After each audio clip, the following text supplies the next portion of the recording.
Το επόμενο θέμα παρουσιάζει την Κυπριακή Υπάτη Αρμοστεία και το Εμπορικό Τμήμα της Πρεσβείας, όπου έχει αναλάβει την μεγάλη ευθύνη να συνδέσει τις επιχειρήσεις της Ομογένειας με τις επιχειρήσεις της Κύπρου προς το καλό και συμφέρον της Κυπριακής Οικονομίας. Το θέμα της ομιλίας ήταν Science Technology Park. Συντονιστής της εκδήλωσης ήταν ο Εμπορικός Ακόλουθος της Κυπριακής Υπάτη Αρμοστείας, Κώστας Δάφος, που καλωσόρισε τους παρευρισκόμενους και παρουσίασε τους ομιλητές. Πρώτος ομιλητής ήταν ο Dr Στέλιος Χειμώνας, ο Γενικός Διευθυντής του Υπουργείου Ενέργειας, Εμπορίου και Τουρισμού. Ας παρακολουθήσουμε το καλωσόρισμα του κ. Δάφου και στη συνέχεια απόσπασμα την ομιλία του Dr Χειμώνα. I think we are here, settled down now. Ladies and gentlemen, before we start, please allow to introduce myself. My name is Kostas Dafos, Commercial Attaché at the Cyprus High Commission in London, and I wish to warmly welcome all of you to this exclusive gathering about something so exciting as the development of the first science technology park in Cyprus. We're all aware of your busy schedules, and your attendance today proves your genuine interest in finding out more about Cyprus' efforts to become a regional applied knowledge-based knowledge-based hub, and what this means to potential investors and other stakeholders. So again, we wish to thank you for your effort to be here with us. Dear friends, in March 2013, we witnessed Cyprus facing an unparalleled event, a financial crisis which interrupted one of the fastest growing economies in Europe. But since then, the Republic of Cyprus managed to prove beyond any doubt readiness to stand out on its own feet, and with the sacrificed tremendous efforts of its people to exceed even the most optimistic predictions. Following the reforms which were applied by the government, Cyprus has been able to re-enter the international capital markets quicker than expected, be upgraded by the rating agencies, and receive the support of their European counterparts. Cyprus has managed once again to show the great investment opportunities it offers as an international business center, and now the Cyprus government had decided to move one step further. And this is to develop an important infrastructure for the promotion of research, innovation, and high technology as a tool for enhancing entrepreneurship and smart specialization. Thus, we're very pleased and honored to have with us today Dr Stέλιος Χειμώνας, Permanent Secretary of the Ministry of Energy, Commerce, Industry and Tourism, and Mr. Άγγελος Γρηγοριάδης, Member of the Board of Cyprus Investment Promotion Agency and President of the Cyprus Investment Funds Association, to tell us more about this fascinating new initiative. I wish to thank both for coming all the way from Cyprus for this presentation, and of course I should not forget to sincerely thank Mr. George Hadjipapas, Senior Industrial Extension Officer at the Ministry in Nicosia, who is also with us today, for his support and guidance to put together this event. Before we move on to the presentations, I also need to convey the regret of His Excellency the High Commissioner, Mr. Gregoriadis, for not being able to be with us this time, as much as he wanted to, due to prior engagement at the House of Lords, but he did promise to do his best to join us by the end of this evening. This is all from me for now. I will hand you over to our guest speakers, and I'm sure that after the presentations, we'll have plenty of time to open the floor to any questions you may have. At the end of this evening, a network reception will follow, so I urge you to stay with us and have a glass of Cyprus wine, or perhaps two, or three. I mean, Cyprus wine is pretty good, so sometimes we get carried away. So now I would like to invite Dr. Himonas to start us off with an outline of the first science technology park in Cyprus. Dr. Himonas, please. Thank you, Kostas. Let me also welcome all of you, and at the same time, thank you for being here. Actually, Kostas said a little bit of my introduction. As you know, in March of 2013, we suffered the worst economic crisis in our history. The country almost went bankruptcy. Since then, we implemented tough austerity measures, and now 2.5 years later, our banks have been recapitalized, fully recapitalized. We reduced the size of the banking sector in that regard. Also, public finances have become healthier, and we did implement a number of reforms within government for that. And now, as we are exiting, so to speak, the MOU with Troika, hopefully by March 2016, we are moving ahead with plans for sustainable growth and job creation.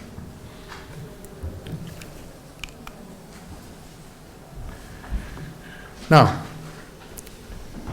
Cyprus has very limited natural resources, except of course for hydrocarbons, raw materials, and our heavy industry potential is quite low. However, we are located at the crossroads of the Middle East, Africa, and Europe, of course.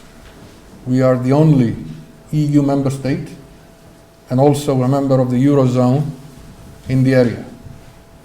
And the environment is stable and predictable. And we also have very, very friendly relations with all the countries in the region, except from one, of course, and you know which one that is.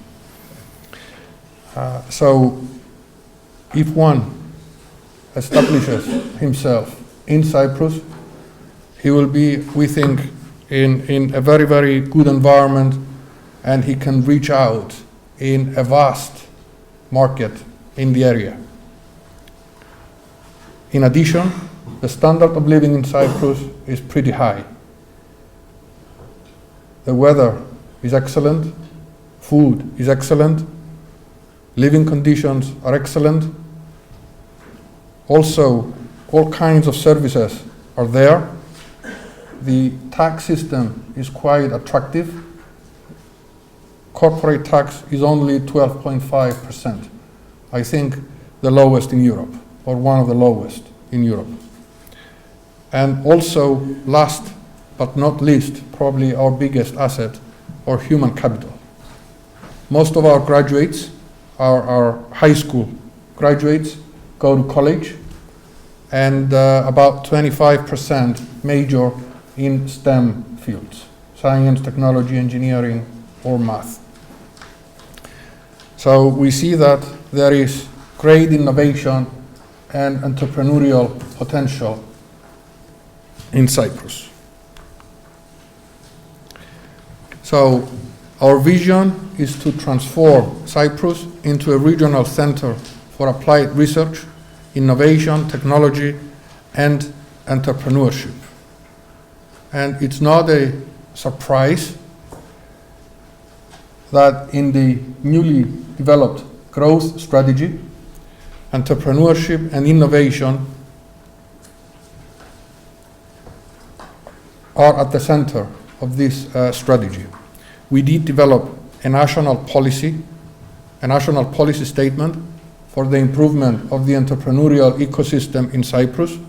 It is short, it's not too much blah blah, targeted, it includes some concrete actions and also very well-defined KPIs. The objective of this policy statement is to improve the entrepreneurial culture and skills, increase the number of new, innovative, high-value added enterprises in Cyprus, improve competitiveness and sustainability of businesses, and promote the internationalization of Cypriot enterprises. How are we going to achieve all of this? By introducing entrepreneurial courses in our educational system. We also built what we called, following the EU example, a national coalition for digital jobs to make our society and our companies digital. Along with that, we are promoting e-government. We are planning for a technology transfer center. We are devising incentives to invest in research and innovation. We are making plans to facilitate access to financing. And last but not least, what we are here for today is to bring together researchers, entrepreneurs from abroad as well, to mingle with our own organizations so that we can create this innovation and entrepreneurial ecosystem that we envisage. We are also establishing an entrepreneurial center which will provide information on all available funding resources, including access to EU funds. It will facilitate business activity through the operation of a one-stop shop where somebody can come in and open up his business without running around to different government departments to get permits and other licenses that are needed. And it will also provide mentoring services to businesses through a network of mentors that we are trying to build. Okay, now let's turn to the main topic of today's event, the Science and Technology Park. As I said, we endeavor that this will host research centers, high-tech companies, startups, and in general, any kind of knowledge-based organization. Ολόκληρη την ομιλία του Dr Χειμώνα θα παρακολουθήσετε προσεχώς στην εκπομπή με το φακό του Hellenic TV. Τρίτος ομιλητής σε αυτή την πολύ ενδιαφέρουσα εκδήλωση ήταν ο κύριος Άγγελος Γρηγοριάδης, μέλος του Συμβουλίου της CIPA, ο οποίος με τη σειρά του έκανε μια αναλυτική και άκρως ενημερωτική ομιλία. Ας παρακολουθήσουμε ένα απόσπασμα από την ομιλία του. Hello everybody.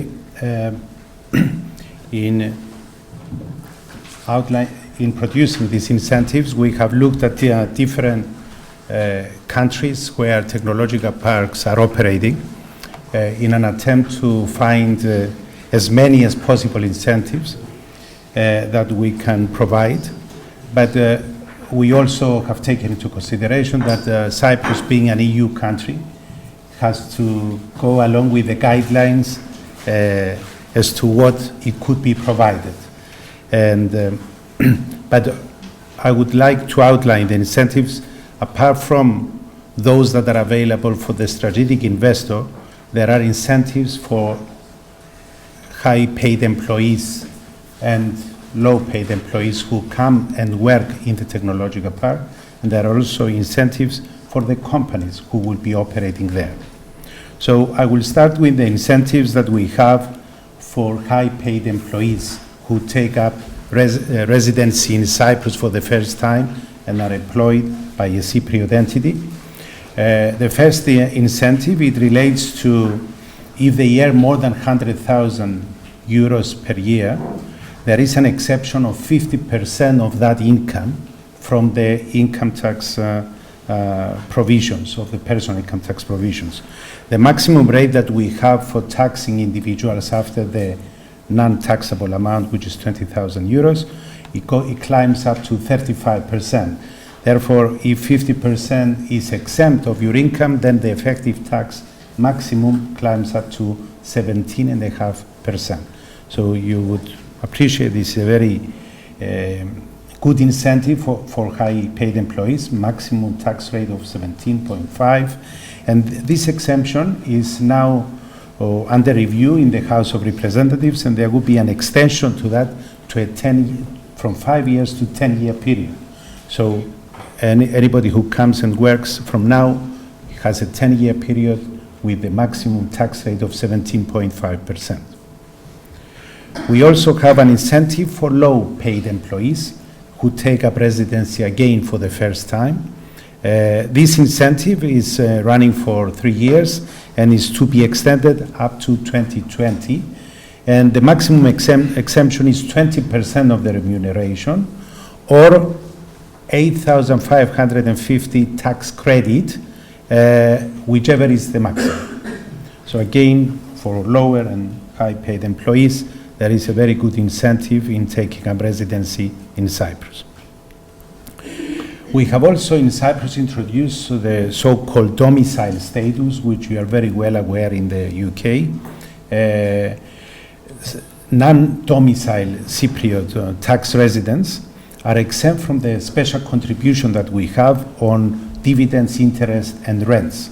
Locals, like myself, we pay 17% on dividends that we receive, 30% on interest that we earn, and 3% on rents. Such tax is exempt for non-domicile, and the non-domicile remains non-domicile for the first 17 years that they take up employment in Cyprus. A very attractive provision. Even if they become, if they take up the passport, the Cypriot passport, which is another incentive that you will see later on, they are still will be entitled to this exemption from the special contribution. Another important incentive is that we have, if one looks on the payroll contributions for employee and employer and compares country by country, you will see in Cyprus we have one of the lowest, 19.30%, a combined payroll contribution. In the UK, you will see it climbs up to 27%, whereas in other countries like Germany, we are talking about 38%, and Slovakia, 49%, Italy 40 to 45, and we see in Cyprus that we are below 20%, which is another important something that needs to be taken into consideration by a company setting up in Cyprus. As regards companies, it has been mentioned we have one of the lowest tax rates, 12.5% corporate tax, and of course all expenditure incurred wholly and exclusively for acquisition of income is tax deductible, same as in the UK, no difference to that. And the Cypriot income tax law stipulates that tax losses that are generated are allowed to be carried forward for the next 5 years. So that's another provision in the income tax law. Also, all expenses incurred for the acquisition or development of intangible assets, as these are defined in the patents, copyright, and trademark laws, are tax deductible. But such expenditure of capital nature is deducted from taxable income after it has been equally apportioned between the fiscal year in which it took place and the immediate next 4 years. Further, a deduction of 80% is provided as an expense from profits generated by intellectual property, and this applies for income from intellectual property and as well as capital gains that one realizes from the sale of intellectual property. This incentive you will find in other countries within Europe and is under consideration by the EU. Currently, it's applicable until 2016, and there will be new provisions that will apply until 2021. But again, 80% of your royalty income is tax exempt in Cyprus. Another incentive is the acquisition cost for the purchase of shares of an innovative enterprise are wholly deductible from taxable income. This is to encourage new startups and to be able to get financing from individuals, and this provision will be also expanded to give more defined definitions of what is innovative business and startups and so forth. But it's an incentive that will help the startups work their way up and use also, of course, the technological park, and this will be another incentive that is currently on offer. Now, companies also are able to deduct this expense in the form of interest, which will be calculated based on a percentage of the new share capital of the company. So a Cypriot entity that sets up in Cyprus is not only allowed to deduct interest on loans that they have obtained, but also they are entitled to deduct a deemed interest deduction on the share capital they have contributed to the company. So again, it's a new tax incentive that was introduced in order to encourage new businesses to set up in Cyprus.